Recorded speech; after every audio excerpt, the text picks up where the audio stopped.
Hello and welcome to another Terrific Tips for Business. Why terrific? Because I'm Terry, your host, and you can't spell terrific without Terry. Thank you for being here today. I'm very excited to have this guest with me for a couple of reasons. First of all, he's a small business owner in my community. And then second of all, he was just recently recognized for being top of his game in our community, helping to heal our community from the inside out. And so I'm so excited to have this person with us today. And so let me introduce you to Dr. David Huff. He is our Greensboro chiropractor, and I'm so thankful that he's here. You probably don't know who Dr. David Huff is, so let me introduce him. After graduating from Logan College of Chiropractic and serving as an associate at 3 of the most successful practices in the United States, Dr. David returned to his hometown to build Good Health Greensboro Chiropractic and Wellness with a vision to heal Greensboro from the inside out by making chiropractic relevant to his inspiring community. What an awesome mission to be on. Dr. David, thanks for taking the time to be here today. Well, Terry, thank you so much for having us on here. This is a high honor, and I'm just humbled to be here and grateful to share. Yeah. What did that feel like to be named Greensboro's best chiropractor in the triad? Yeah, so actually, I have a surprise for you. We got another one, but the one that we got that I think you came across was it's this award. This is from the Chamber of Commerce. It's for Small Business Person of the Year, and so just into our second year of business, that's pretty. We're pretty stoked about that. We also recently just got nominated for our state chiropractic association. And we're awarded NC Chiropractor of the Year as well. So we just found out that last week. So yes, yeah. I mean, it's a euphoria. It's a high. It's so wonderful to, of course, be recognized. For what you're doing. I'm grateful for that. But it's about our community and our patients, and I'm just humbled that someone took notice of the work that we were doing in our community. And it's just so great to give back, and just like our vision and mission that you said, we're just trying to make that as tangible for folks to feel as possible so they can know that. That's so amazing. Congratulations on the second one. Thank I you. didn't know Thank you. that. Yes. But Yes. I think what really was mind blowing for me is you guys have only been in business for a year or two, and you're already being recognized for these amazing things. So how did that happen? What happened to make that possible? Yeah, absolutely. So I'll give you the story, our story here, if that's what you're wanting to hear. But we opened in April of 2018, and we just hit the streets, meeting people as much as we could in our community. Any and everything we were doing, we were involved in a lot of festivals and fairs in our community. We get a little booth over there and just talk to folks and try to connect with them on their problem, which is one of our values. We call it lean service, which is solve the person's problem. What's going on for them, right? And we would just meet them at these little fairs and festivals and, explain to them the natural benefits of chiropractic care and how it helps to get to that. It doesn't focus on covering up the symptoms for folks, and we just get to fixing it, and then they do great, which is cool. I really love doing what I do.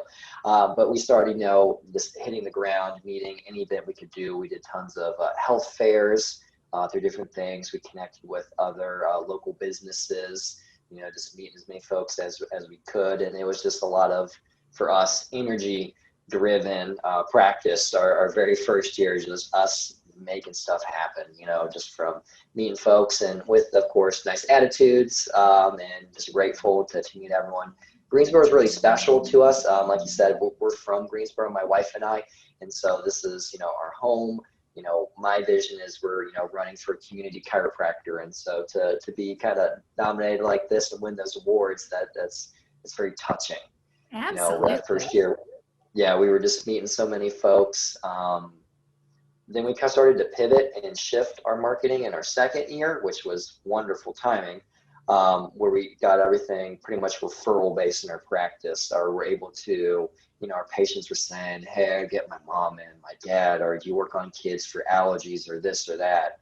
and that's just been so wonderful to not only they trust us with their health, but other folks too. And that's, I consider that the highest form of honor, is for someone else to, send someone your way. You took great care of them and you earned some more business, which is really great, and it's so cool Absolutely. to see the families, see them come in and just be able just to, get these stories from people is kind of the most rewarding part about what we do. Fantastic. So that was into year 2. And so then, of course, all the Corona stuff started to happen. And so our response to that right away was when going back into history, and you might have seen some of the things on YouTube, but there's what's called the 1918 Spanish flu. Did you hear about that at all, Terry? I've heard about it, but go ahead and enlighten our listeners. Okay, so that was the last major event, very similar to what we're going through now. The disease then was more severe, where people would, unfortunately pass away within like a day from getting it. But anyways, through that, I learned about this in chiropractic school when I went there, but chiropractors were actually instrumental in the 1918 Spanish flu. There was a lot of research, particularly in the state of Texas, where folks would go to a doctor when they had the 1918 version of the Spanish flu, and the doctor would say, "You're a lost case, give up, go home, put your affairs in order." And they would go see the chiropractor, and the chiropractor would adjust them, get pressure off their nerve system, let their body, the nerves that power the immune system to fight this disease, and the folks wind up living. Chiropractic care was one of the most effective things, that folks who saw a chiropractor had the best results back in that time. And unfortunately, we don't have all the fancy tools we do to measure and analyze all the data and the science behind it. But, I just really saw that and knew that story, that, service, and I just wanted to follow in the footsteps of this chiropractor. So we volunteered at Moses Cone Hospital pretty much beginning in March, when all this stuff really started getting bad. And we would go over there once a week for about 3 months, and we would adjust all the emergency room staff pro bono. Just to make sure that they were on, as best as taken care of as they could be. My wife and I would go in there and, wear our scrubs in the hospital, which for a lot of folks were scared to go in there, we go in there and, of course, clean ourselves, shower off afterwards, throw our clothes in the washer right away. But we were over there adjusting them and helping, to take stress off of them and make sure that they, were dealing with a very stressful situation, to be on the top of their game. And so it was, Thank you just for taking care of our healthcare workers, because boy, oh boy, did they need it, particularly at that point in time. Just needed to know that somebody cared about them, that they were being seen and they were being valued, because they sure did have a hard job. So I know they appreciated that for sure. Yeah, yeah, and I mean, it was, very humbling just to be there. I was just so grateful. All the folks, at our local hospital here at Cone are just so sweet, and we just got to build relationships with them, and that was wonderful to see nurses and just the doctors over there, and just get to, just see them come in, and then they're just like, so relaxed afterwards. So that was just very, very rewarding to do that. So we did that, and we got picked up by the FMY News 2 here. They came by and did a little video, and so we got on the news for that, which was so cool. Cool. And then that snowballed into, our work with the Chamber of Commerce as part of that work we started in year 1. That kind of, they were aware of us. We had done talks for them. We did a talk during COVID about how to sit at a desk. So we're just trying to find ways to be engaged, because everyone's sitting at home with a bad workstation, or they're just trying to scrap together what they can, to still grateful to have a job, but okay, well, I'm sitting like this all day, I'm sitting at my kitchen table. Yeah, this is the part where everyone starts to sit up, and I tell them I'm a chiropractor, like, oh, you're a chiropractor. Oh, Yeah. roll that shoulder down. Yeah. I know, yes. So we just got to give, some value added talks like that. We promoted, some things on social media just to tell folks, some of the fundamentals of health they can do, like make sure you get enough sleep, drink water, cut down on your sugars, cut down on caffeine, exercise, and of course for us, the added benefit, get adjusted. And just giving folks that advice, has been, that's the fundamentals of health. If you want to not get sick, you do those things. That's the key. Right. And so, yeah, and this is, things that, just, it's not a secret, it's basic information, but it's those fundamentals that we get away from that, We forget really and we let. get Yeah, busy. exactly. So Yeah, what's yeah. something, because it sounds like there was a lot of balls in the air, a lot of grind going on. How did you stay motivated and focused on your mission and like what you came back here to do during all of that? Yeah, it's tough. There's no, it's hard work. There's nothing around it. Things that help centered me is, I have a very kind of morning ritual I follow where I talk about my vision, my goals. We look at our vision of healing Greensboro from the inside out, our mission of making chiropractic relevant, and our values that we have. And I just review those every single day, Hmm. just to keep them present of mind. Those fundamentals we were just talking about, that's the first thing to slip. And that's exactly how you get off of your game. And so, I've of course had challenges, but that's the biggest thing. And yeah, so many balls in the air, and I'm a very driven person. I'm very fast paced, so I can try to do a lot of stuff, but as action always is an accomplishment. And so, I've had some struggles with that. And the biggest thing is our team, and my wife in particular, have been the best things to really help us being able to delegate things to them and, support them and train them have been the things that have helped us to accomplish all these things, and I'll be honest, I work a lot of late hours, early on in the business, but we're doing all these steps to get everything secured. So we build those systems. We're trying to work more on the business than necessarily in the business. So that way we can make things more scalable down the road. And I'm young, and so I got some energy, so I can, burn the candle on both ends at times right now. There's still a little But time. that's And I'm sure you get your adjustments too to help you not like burn out if you're I burning on both do. ends of the Yeah, I time. get adjust. I get adjusted week myself is what I do. Yeah. About once a week, you said? Mhm. Your audio clicked out for just a minute, but Oh, can you hear me? I Yeah, can can you hear hear you. me? Did it come back Yep. in? Yeah. Oh, You okay. came back in. Great. Yeah, I personally get adjusted about once a week. I do other things like acupuncture. I make sure to follow the fundamentals of trying to get sleep and exercise for myself too. Excellent. All good things. All good things in Yes. balance and organization. So, I did a little bit of reading and a little bit of research before I had you on the show. And one of the questions that's coming up in the community is kind of what are the different chiropractic techniques? Because there's a lot of different ways to do chiropractic care. So, what are some of those different chiropractic techniques that your office does? Or maybe even that Yeah, your office absolutely. doesn't do, because you might have one that you guys do, and then there are others that are out there.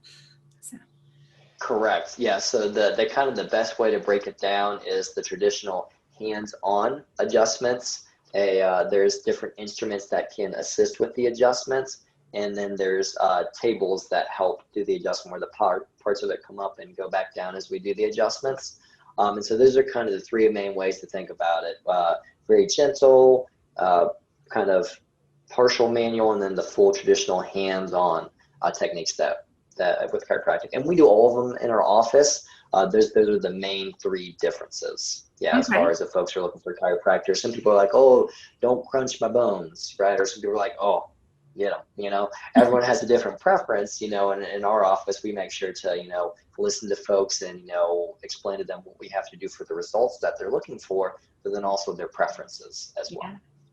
You've shared a good bit about chiropractic being around health and helping people to stay healthy. But what does the term chiropractic actually mean? Oh, that's good. So, kairos is Greek for hand, and practic is the practice. So the adjustments, yeah. Interesting. Okay.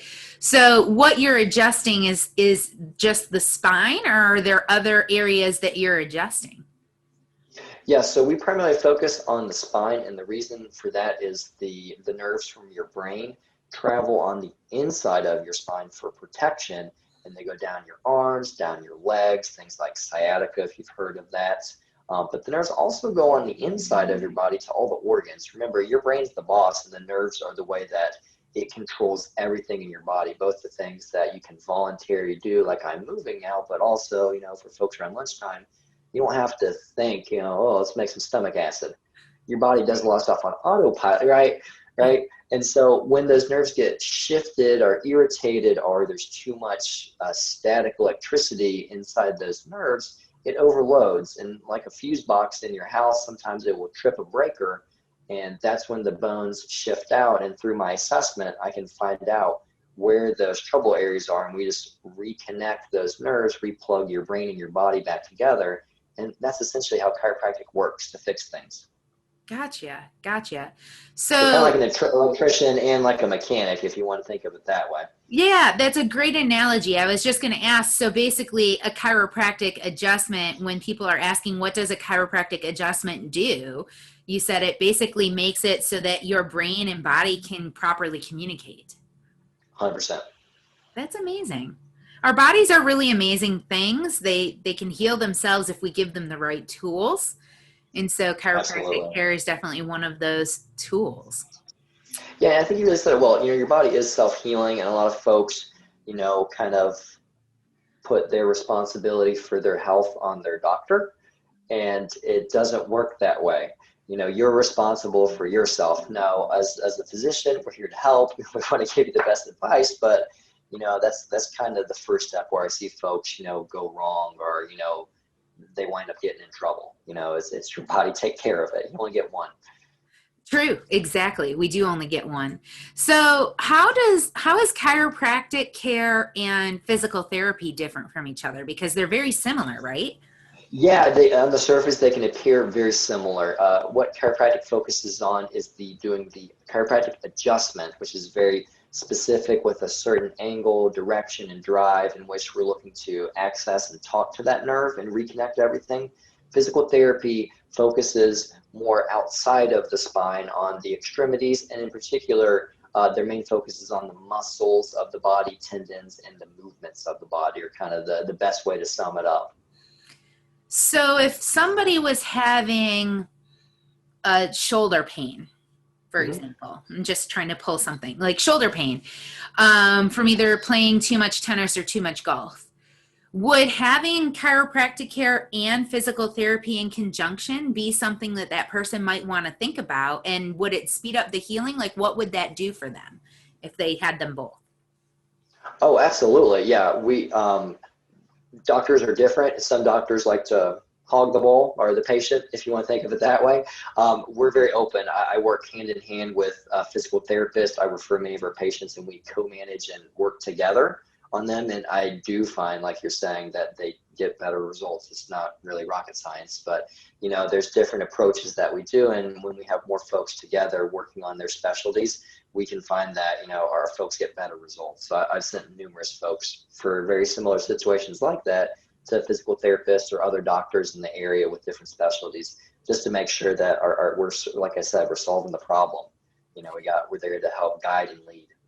I love that you've touched on this a couple of times. You first have touched on focusing on your community's challenges. Like, what are their problems and how can you serve them so that they aren't problems anymore, right? But then the other thing that you really focused on is strategic relationships and developing some really strong strategic relationships. Talk to us about what that kind of process looked like in developing those strategic relationships from a business perspective. Yeah, that's the smart thing to do. That's what you want to do. That's working on the business, not in the business.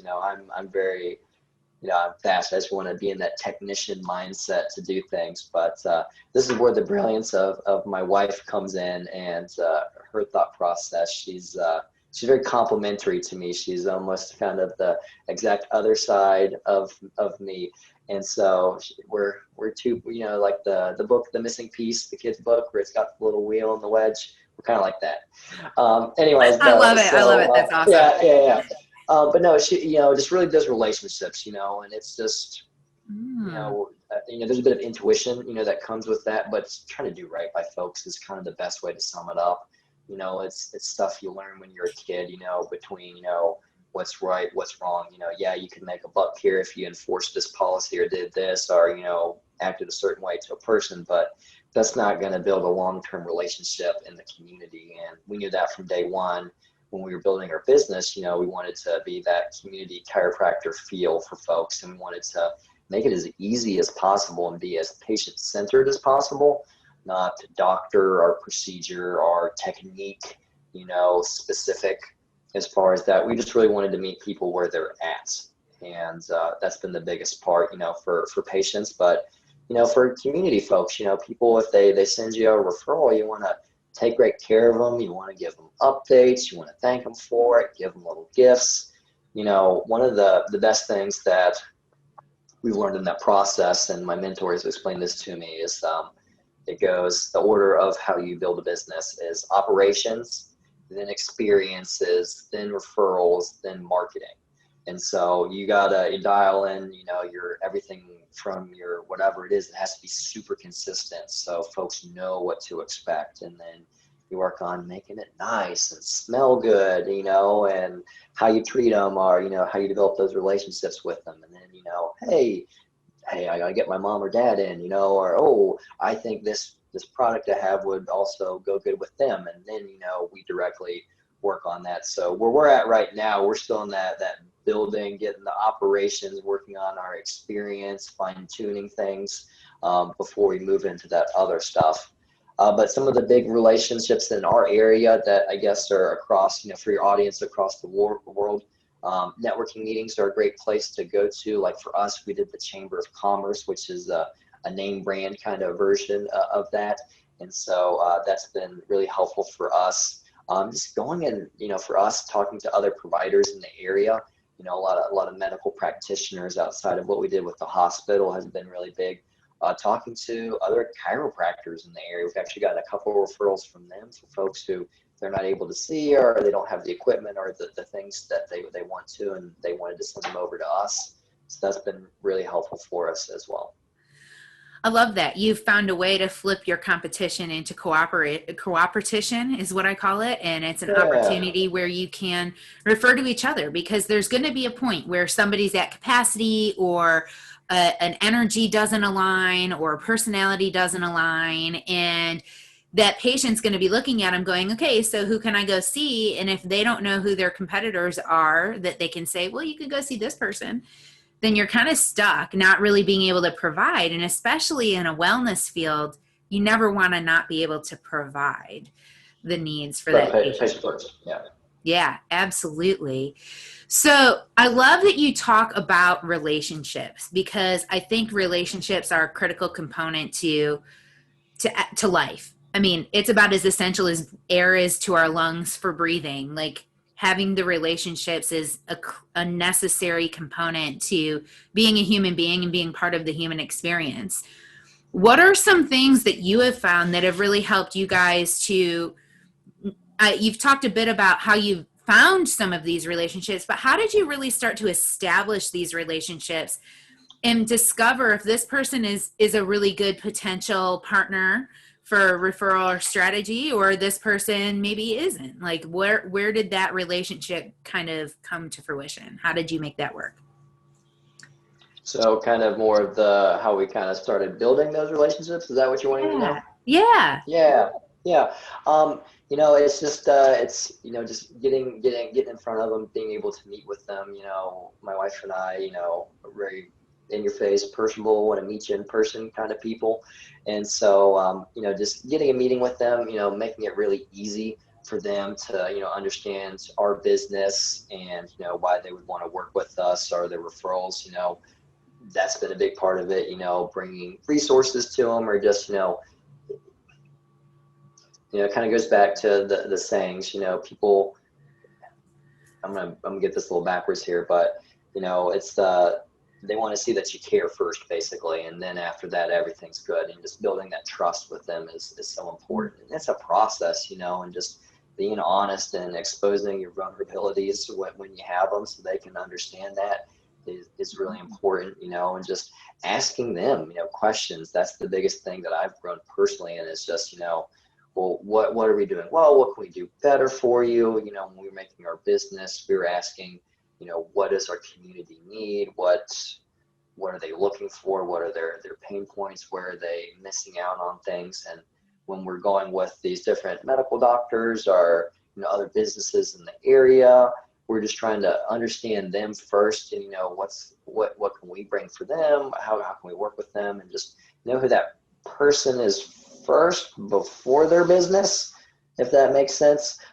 just the human being in front of you is the main thing that we try to focus on. And I think that's what we've been, successful with. We just try to kill them with kindness is our approach. I think that's a really key element in that we are all human beings first. The companies that we build, the companies that we serve, those are entities. They are derivatives of us as human beings, but we're human beings first. And so what are our quintessential human being needs? One of them is to feel valued and to be seen. And so taking that moment with them to let them know that like you see them for the human being that they are, not just the practice or organization that they represent, I think is definitely a key to helping build that trusting relationship for sure. Yeah. And part of some of the things that we do, a couple P's that I know of, but being positive, when you're meeting with these folks, to bring that energy with them. You want to be someone who lights up the room when you're in the room and not when you're out of the room, right? And so, we're not always that way, of course, but you want to try to do that. You want to press in on folks, and just hold them to a higher standard. I think a lot of people appreciate that when like we can do, like let's work on this, like just to encourage them in again a positive direction, but to be with them and not let them get off or get away with things that they might cut themselves slack on. Just to hold them accountable, but in a positive, productive way, like, because they're also trying to grow their business, other people. And so let's work on this. Let's talk about your things, or what can we do for your business, or, oh, hey, you accomplished this. That's great. That's so important for folks when you're building these relationships.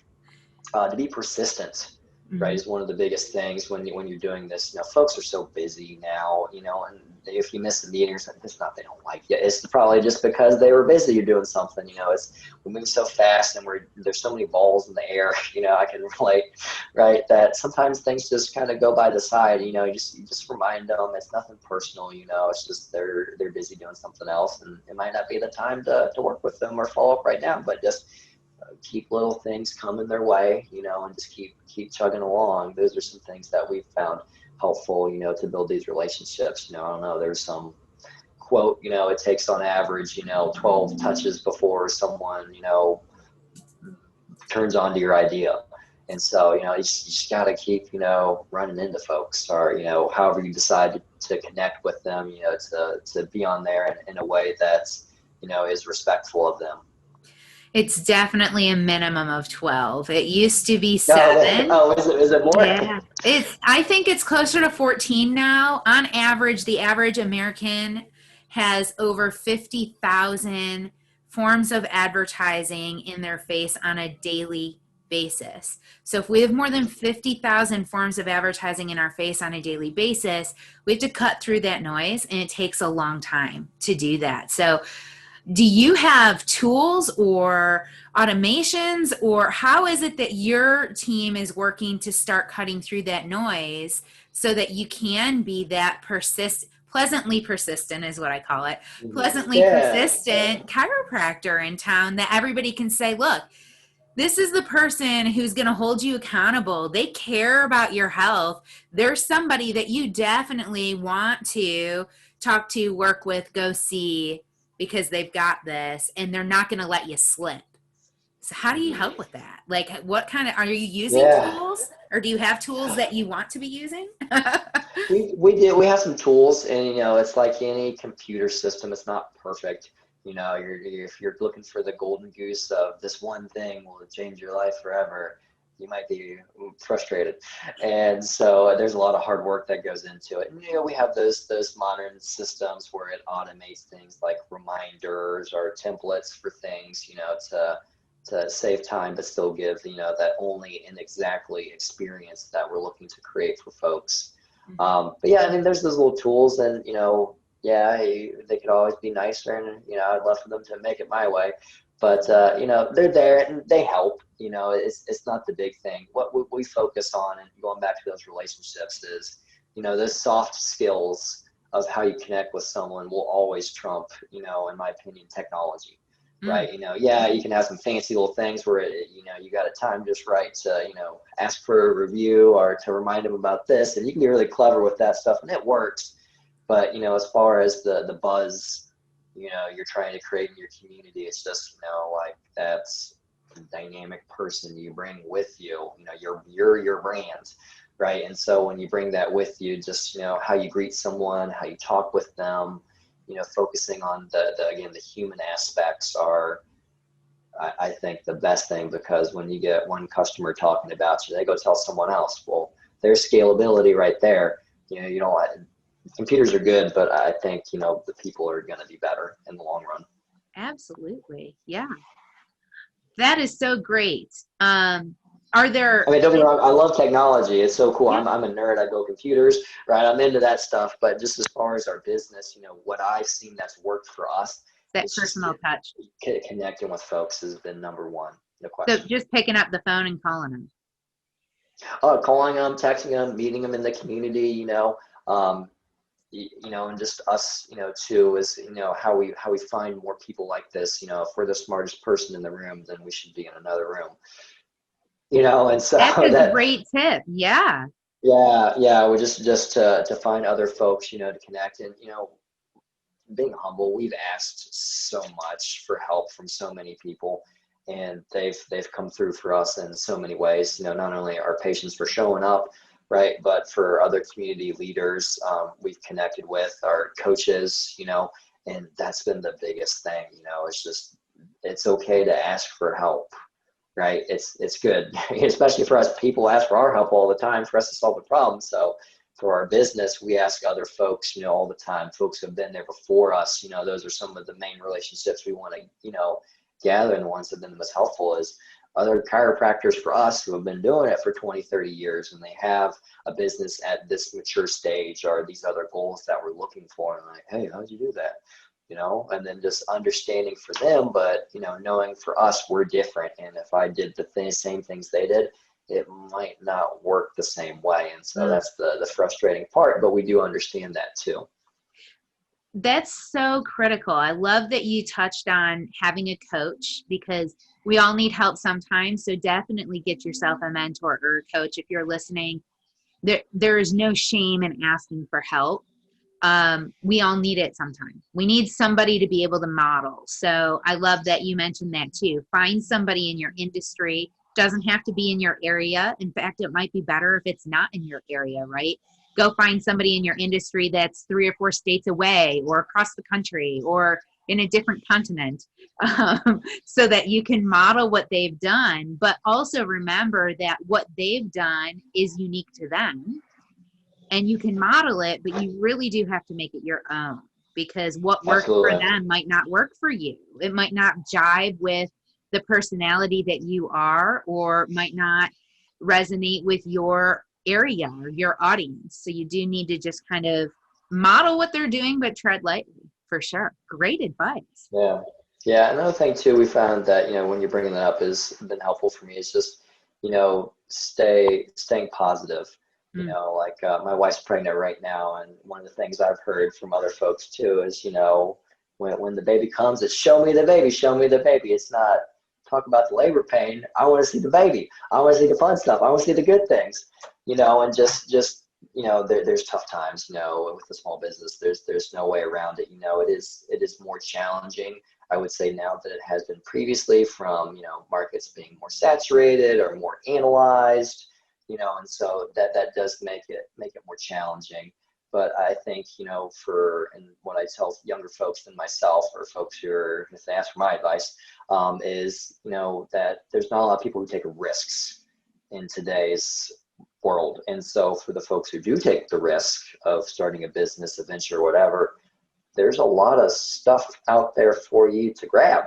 There's a lot of stuff on the table that you can get, and that's why, I love being in small business. It is tough. It is hard. It's many hours, but, the only thing that limits me right now is how much I can think and how correctly I can solve problems. Mm. That's pretty cool. I love being able to, I'm kind of, it's up to me kind of thing. That charges me up. Some people, that scares them, right? And that's okay. right? That's where those mentors and other folks are there to help you and teach you along the way. But, you know, if someone else has done it, there's some type of formula there you can start to follow. It's one reason why we're friends. I say all the time, my biggest weakness is the monkey chatter that exists inside my brain. Oh, yeah, it's between It's here and here. myself. That's your word. Yeah. Yeah, Yeah. everything that happens in here is the only thing that stops me from doing the things that I said I was going to do or the things that I want to do. It's just this. That's it. Nothing else. I get in my own way. I'm my biggest impediment. But if you can acknowledge that, then you can know, okay, well, if I'm the one that's stopping me from doing these things, who do I need in my corner that I can go to and say, okay, what's stopping? Like, what is in the way? What part of me is in the way of me moving this forward? And they can ask the right questions to help you figure out what part of you is in the way and shift that thinking. And now all of a sudden you're not in the way anymore and you're moving forward again. So that's why it's so good to have a coach or have somebody in your corner for sure. Yeah, and just know you got to work. You know, I mean, Grant Cardone is kind of well known for his book, The 10X Rule. I'm sure you may have mentioned that or talked about that, or, you know, other folks who follow you are into that kind of stuff, which is awesome. But you got to take massive action. You know, you got to be moving and doing stuff that moves the dial for your business, and it's not all going to work, and that's okay. But just learning, you know, okay, we did this, well, that didn't work. Well, can we come around the corner, or can we try going this way? Okay, oh, that did work. Great, we're good, right? Or oh, maybe that's the wrong place to go to. We'll go somewhere else now and come back to that later. Yeah. I love the concept of think about it once. You think about it one time, you write it down. You never have to think about it again because it's there, it's implemented, it's done. Everybody can refer to that thing, and now it's being done the same way repeatedly because it's already been done. And you've documented it, and now it's easy to repeat and duplicate. Oh, you've talked about my arch nemesis, SOPs, standard operating procedures. I Yeah, think that's the arch gosh. nemesis of small business in general. Standard operating procedures are tough. It is, you know, but that's the working on the business, not in it. And that's really, you know, what I have realized. You know, I can be smart and fast and charismatic with our patients, but if I don't document a system about how our team can reproduce it, then it don't matter. You know, I actually idolize, you know, companies like McDonald's because of their flawless SOPs and training systems that they have. You know, there's a reason they own more real estate than just about anyone, right? Is because they have those things. You can take a 17-year-old, you know, just to continue my crush on them, but, you know, a little 17-year-old who can barely get dressed, and they can make you the same hamburger wherever you're at. You know, and that's like my gold standard of SOPs. And like, dang, like, you know, like that's pretty darn good, you know, and a little bit different field than what I do, but, you know, as far as the business way, right, you know, it just really shows you, you know, those little things that you don't think about, that those are the game changers, that behind the scenes kind of work about. I've retweaked some of these SOPs so many times that I have a love-hate relationship with them, you know, and but that's really what gets you forward, you know, and then just, you know, setting those expectations, you know, for folks who are your referral partners or people within your business, you know, like this is how we do it, right? And then training consistently about this is how we do it, whether it's a certain type of referral who's awesome for you. Hey, those folks right there, that's good, right? Or, oh, hey, the way we say hello to people is this way, right? And we sit up tall when we get on the phone because body language is actually more important on the phone than the words that you say. And the tone of how you're talking with someone is so much more important than, you know, what you actually say to them on the phone. And so just, you know, those little SOPs from how you answer the phone and sit up to, you know, how you do a complicated, you know, procedure or whatever, the devil is in those details. It absolutely is. And I think the thing that Grant Cardone and Tony Robbins and all of those guys touch on is in order to speed up, we have to slow down. We have to slow down. I'm glad you mentioned that. So my next nemesis in business has been we want to add things. You know, you want to, oh, there's this slick new awesome CRM program, or, you know, oh, we get the new iPhone or the new XYZ technology, the new, right? And Always new. it's not about, well, it's always new, yeah. It's not about adding, it's about taking away things. You know, that's really where I found, you know, from our mentors, subtraction is way harder than adding something new to your business, but that's really where you grow and master stuff. Like, so for me, we have employees and they're there to delegate things to for me. I'm subtracting, because, ultimately I'm responsible for the phone. I should not answer the phone, right? But I will if I need to. But the more I can train them and teach them how to do that, I've taken it off my plate. Yeah. Now I can think a little more about meeting people and more relationships and marketing. And then I teach them how to do, certain chart notes, or how to do part of an exam, or certain therapy on a. Now I get more time to think about things that I'm supposed to do as the entrepreneur of the business. I'm able to start doing that. And that's tough, to give those things up, because I'm a perfectionist. Most physicians are by nature. You learn the right way to do things and you do it right, and this is the way you do it. Our cooks are the same way. Yes, chef, this is how we prepare the thing, but you need to be able to give up those things if you're gonna, grow, from, like an example of a chef, you make a great dish, wonderful. But now you need to teach someone how to do that, so then you can manage the business instead of that you're cooking the stuff all the time.